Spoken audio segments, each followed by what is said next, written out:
ప్రజా సమస్యల పరిష్కారమే అజెండాగా తాను పనిచేస్తానని, ప్రజల కొరకే తాను ఉంటానని చెప్పేసి టీడీపీ రామచంద్రపురం నియోజకవర్గ అభ్యర్థి వాసంశెట్టి సుభాష్ తెలియజేశారు. కాజులూరు మండలం షీలా, ముంజేరు గ్రామాల్లో ఎన్నికల ప్రచారంలో పాల్గొన్న సుభాష్ కు ఆయా గ్రామాల్లో ప్రజలు జనసేన, టీడీపీ, బీజేపీ నాయకులు ఘన స్వాగతం పలికారు. మంజేరు గ్రామంలో గ్రామస్తులు 12 సమస్యలతో కూడిన వినతి పత్రాన్ని టీడీపీ అభ్యర్థి ముందు ఉంచి నీటి పరిష్కారానికి మీరేం చేస్తారో చెప్పాలని కోరారు. దీనిపై సుభాష్ మాట్లాడుతూ, మీ గ్రామాన్ని మీరే అభివృద్ధి చేసుకునేలా కార్యాచరణలతో మీ సమస్యల పరిష్కారం కోసం మీ వెంటే ఉండి నడుస్తారని హామీ ఇచ్చారు. ఈ పర్యటనలో షీలా సర్పంచ్ కోమలి వెంకటరమణ టీడీపీలో చేరడంతో ఆయనకి పార్టీ కండువా కప్పి పార్టీలోకి ఆహ్వానించారు. ఈ కార్యక్రమంలో 2 గ్రామాల జనసేన, టీడీపీ, బీజేపీ నాయకులు పాల్గొన్నారు.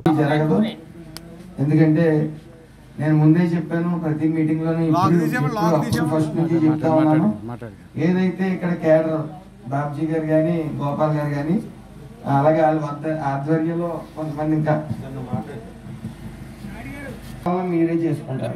ఎంత యూనిటీ ఉన్న గ్రామానికి నేను మీ కమిటీ మొన్న అంతకుముందు నేను వచ్చినప్పటి నుంచి కూడా ఒకటే చెప్తాను, నాకు ఈ అవగాహన, ఈ విలేజ్ మీద అవగాహన కానీ, గత ఏం జరిగింది అనేది కానీ నాకు అవగాహన లేనప్పుడు ఈ బాధ్యత మీ యొక్క గ్రామ కమిటీ మీద చెప్పేస్తాను. గ్రామ కమిటీ అంటే కొత్తగా పదవులో ఉన్నవాళ్ళని కాదు, కొత్తగా యాక్టివ్గా ఉన్న నలుగురు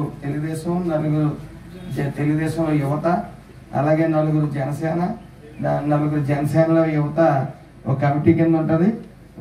వాళ్ళని మనం గెలిచిన మరుక్షణం ఎంఆర్ఓ కానీ, ఆర్డీఓ గారు కానీ, అదేవిధంగా పోలీస్ స్టేషన్ సిఏ గారు కానీ, ఎస్ఐ గారు కానీ సమక్షంలో వీళ్ళు తీసుకెళ్ళి వీళ్ళు ఏం చెప్తే ఆ పనులు చేయండి, వాళ్ళనే ఫాలో అవ్వండి అని చెప్పి వాళ్ళ మీద వదులుతాను.